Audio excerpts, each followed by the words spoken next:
Good morning, Minnesota Wild fans. Today is Monday, February 1st, and this is your Minnesota Wild recap for last night's game against the Colorado Avalanche. So, let's get right into it. Last night's game featured the debut of the reverse retro jerseys, and I got to tell you, I think these things look sick. I think they look really, really great. I like them. I really like these jerseys quite a bit. The next thing to talk about is a few roster updates that happened prior to last night's game. Last night I touched on that Marco Rossi has been officially sent back to Austria. It was originally speculated that he was going back due to having some surgery and just recovering from that, and he was going to be with his family.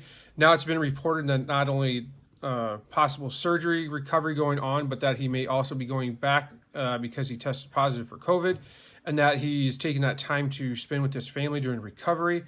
And it's also been reported that originally we were going to see him possibly come back to Minnesota in 6 weeks to be reevaluated, and we may see him make his NHL debut sometime after that. Now there's talk that he may just be done for the rest of the season and that the Wild are just going to let him rest up and recover from this. So Marco Rossi may be out the rest of the season, which is kind of a bummer. He was actually the Minnesota Wild's first overall draft pick this year. He was supposed to be very, very promising, playing alongside Kaprizov. But it sounds like we might just have to wait another year for him before we see him in the lineup, which, Marco, hope you get feeling better. Also, before the game, Matt Dumba was out of the lineup. He actually suffered a lower body injury the other night. He got his skate caught up with another one of the players, and he was out. Foligno also reported that he was going to be out last night also, as he tested positive also and needs to go through NHL's COVID protocol.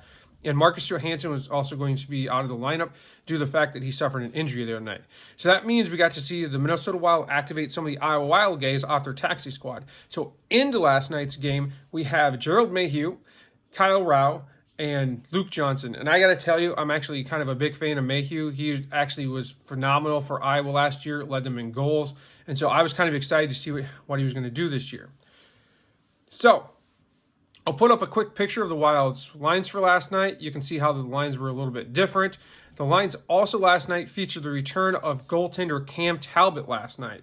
So Talbot was making his return last night after being off injury reserve due to lower body injury. So you can see the Wild's lineups for last night. So let's get into a quick recap of last night's game.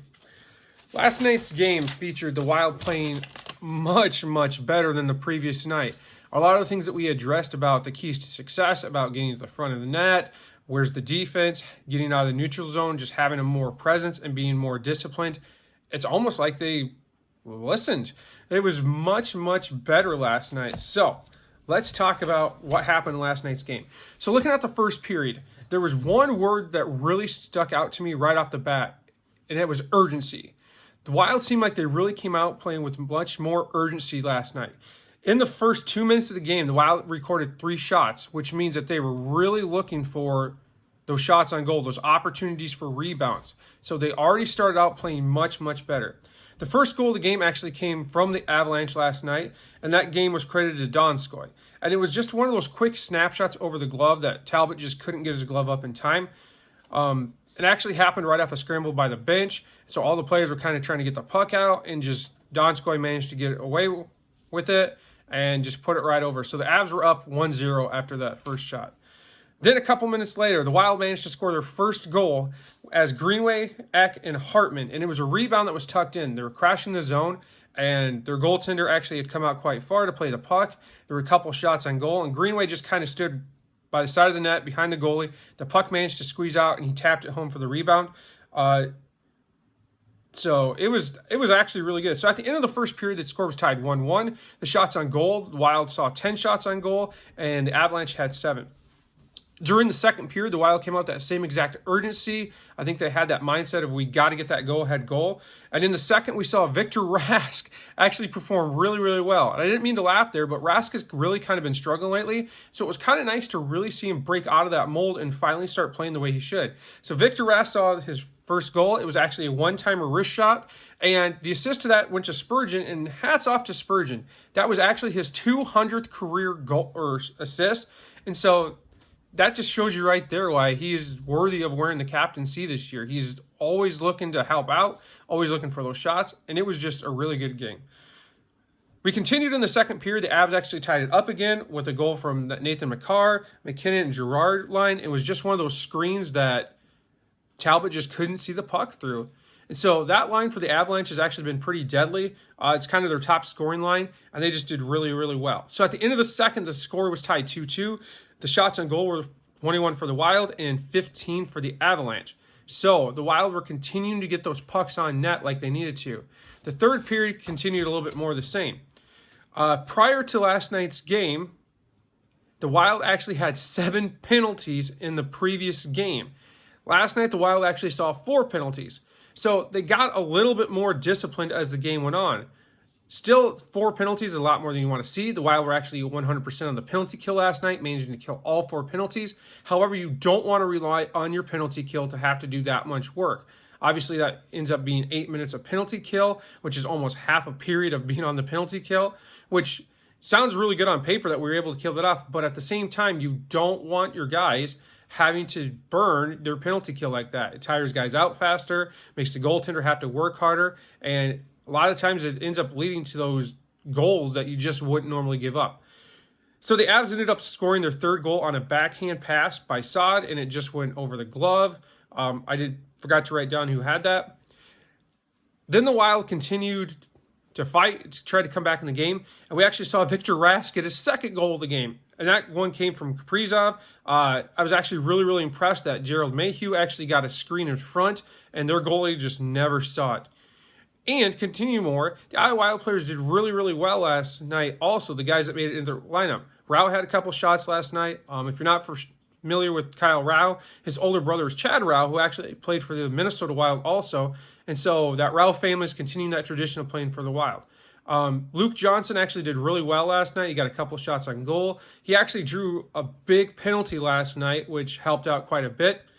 But at the end of regulation, we saw that the Wild were tied up 3-3. So instantly both teams get a point for going to overtime. And so the Wild actually found themselves in overtime. And they started off with their Spurgeon, or not the Spurgeon line, with their Rodin line. So it was 3-on-3 hockey. We saw the Wild actually win the game 18 seconds in when Jonas Rodin actually buried a beautiful pass. He buried it, and it came from the right side face-off circle. It was kind of one of those one-timer slap shots, and he just nailed it. So the Wild ended up winning the game last night 4-3. So it was actually a really, really good game last night. I was really, really excited for the game. So, final recap of the game. The Wild played much, much better last night. There was a lot more urgency. The Wild were looking to get out of the zone. Their defense was present last night. Cam Talbot played amazing. The Wild ended up winning last night 4-3. So where does that put the Wild after their big win last night? Well, we continue to see St. Louis sitting on top of the standings with 13 points. Colorado is at 13 also in second place. The Minnesota Wild managed to move up one spot and now sit in third with 12 points. Vegas continues to sit at fourth, but as we know, they're not currently playing due to COVID protocol. And then rounding out the bottom part, out of the bubble teams, we see Los Angeles sitting in fifth place with 8. Anaheim sitting with 8 also. Arizona sitting with 7. And at the bottom, we see San Jose sitting with 6. Let's talk about my final reactions to the game last night. I got to tell you, there was a couple points in last night's game I was a little worried when the Wild found themselves behind, but was very happy to see them manage to bounce back from that. In the third period, when the Wild went down 3-2, I was a little worried because Colorado was buzzing pretty well that possibly the Wild were going to see another goal, or perhaps they're going to see another loss. But I was really glad to see Victor Rask score that one. I got to be honest with you, I was very surprised to see Victor Rask play the way he was. Lately, it just kind of seems like he hasn't been living up to it. So to see him finally kind of starting to work it out and get 2 goals was fabulous last night. So, who's my first star of the game, you might be asking? My first star of the game would actually have to go to Victor Rask. Rask last night actually saw 2 goals. He was a +1 at the end of the game. He saw 2 shots. His face-off percentage was amazing last night. It was 53.8%. And he saw 12 minutes and 17 seconds of ice time last night. So, hats off to Victor Rask. I thought he played amazing last night. Hopefully he can continue that going. The Wild's next game will be Tuesday, and they will actually be in Denver, and I believe that game starts at 7 o'clock, with a follow-up game Thursday at 7 o'clock also. It'll be the last 2 times that they meet Colorado coming up. So we'll see how they perform in those 2 games. Last thing I want to say, something kind of funny happened in last night's game that the Wild had posted. Obviously, we know that with no fans there, Nordy Wild is still at the games and stuff and has to kind of make his own fun there. So this is a picture of one thing that Nordy did during the commercial breaks. I thought it was kind of funny. Obviously, with no fans there, like I said, he's kind of got to make his own. He's got to make his own fun. So it was kind of fun to see our mascot still kind of trying to be humorous, still trying to maybe get the team going a little bit. But I kind of thought this was a little funny. So anyways, so final reactions. Wild win last night 4-3. It was a really, really well-played game. And hopefully we continue to see them play that way come Tuesday. So this is Tom saying I hope you guys have a really, really great Monday. I hope you have a really great work week. If you like this video, please give it a like. Don't forget to subscribe and turn on your notifications. And this is Tom saying, go Wild.